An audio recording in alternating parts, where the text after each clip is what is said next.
Hello everyone! The Christmas season is upon us, and we're all in search of that magical Christmas spirit. And what's the surest way to get it? Watching one of the most iconic Christmas movies, of course. For instance, we turn on Home Alone, see Kevin playing in a snowy yard, and we just want to be right there with him in a Chicago buried under potato flakes. Wait, what? Yes, today I'll play the Grinch and tell you some things about your favorite Christmas movies that you might not want to know. How they are really made and how they create that magical atmosphere.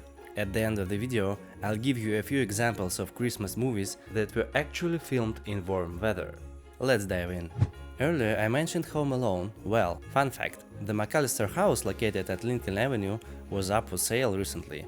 If the buyer was hoping to celebrate Christmas, just like in the movie, they would be disappointed. Many of the interior scenes were actually filmed elsewhere in an abandoned school. What's the first thing you need for a Christmas movie? Winter, of course. But here's the thing, filming in freezing temperatures and blizzards isn't exactly convenient. That's why many Christmas movies are shot in the summer or even in California, where there is no real winter at all. Even when shooting does take place in cold weather, producers can't always rely on perfect snow arriving right on schedule. That's where fake snow comes in. There are several ways to create snow depending on the needs of the scene.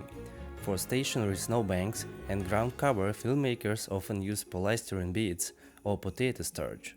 If the scene calls for large fluttering snowflakes, those are usually made of vinyl. Snow-covered trees, those are often coated with ordinary salt, which glimmers beautifully under stage lights. It gets trickier when actors need to interact with the snow. You can't make snowballs out of polystyrene, so instead they use a mix of water and shaving foam. These snowballs are warm to the touch, and they still can be molded into snowmen. For that you have to use sturdy materials, adding finishing touches like branches and a carrot nose only for the shot. If you'd like to give our channel a Christmas present, don't forget to like this video and share in the comments your pick for the ultimate Christmas movie. Now let's keep going. In the era of double glazed windows, this is less common, but old wooden windows at Christmas must always have frost and icy patterns. On summer shoots, windows are frosted using special spray paint and starch skillfully applied by set decorators. What if characters decide to go ice skating?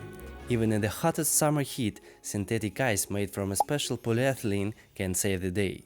This technology is also used for artificial rings in shopping malls.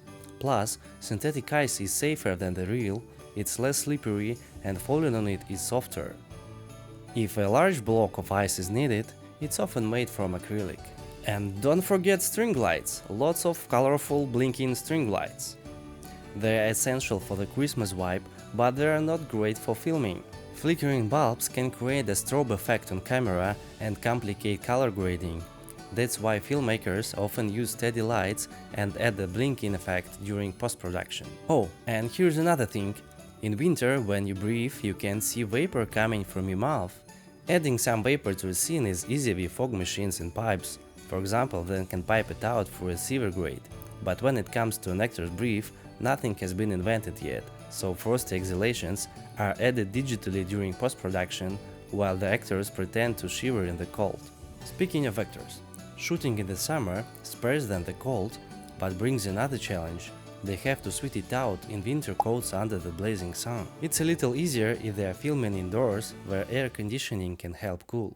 To wrap up, I'll show you a few examples of iconic holiday movies that were filmed really far from winter settings. The Santa Claus, shot in Toronto during a heat wave with temperatures exceeding 68 degrees.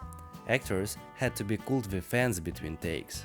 National Lampoon's Christmas Vacation, one of my favorite Christmas movies, filmed in Los Angeles, where snow is practically unheard of. In some scenes, you can even see that the set decorators skimped on fake snow in the background. Only air-conditioned studios saved the actors of How the Grinch Stole Christmas from the California heat. If filmmakers can create a Christmas mood any time of year, I'm confident you can do it too, with a real winter, New Year and Christmas at your fingertips. Don't forget to share your favorite Christmas movie in the comments. Happy holidays, this was Nikita, see you soon!